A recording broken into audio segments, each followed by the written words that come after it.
कर्जमाफीसाठी परत प्रतीक्षा करावी लागणार. 10 दिवसांमध्ये कर्जमाफी होणार.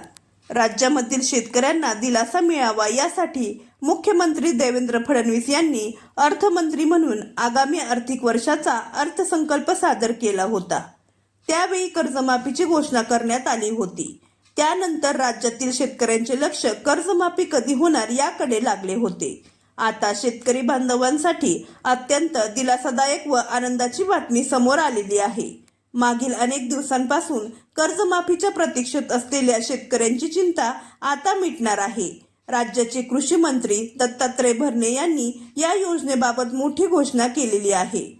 अहिल्यानगरमधील चौंडी येथे अहिल्यादेवी होळकर यांच्या जयंतीनिमित्ताने कार्यक्रमाचे आयोजन केलेले होते. यावेळी राज्य मंत्रिमंडळाचे मंत्री उपस्थित होते. तेव्हा भाषण करताना कृषी मंत्री दत्तात्रय भरणे यांनी शेतकरी कर्जमाफीची घोषणा कधी होणार याची तारीख जाहीर केलेली आहे.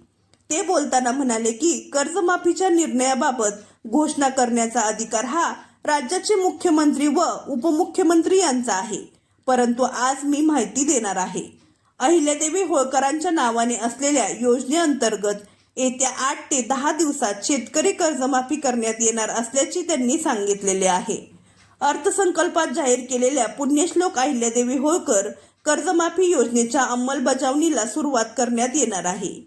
कर्जमाफीसाठी गरजेचा असलेला राज्यस्तरीय बँकर समितीचा अहवाल राज्य शासनाकडे सादर होणार असल्याची माहिती काही दिवसांअगोदर समोर आली होती.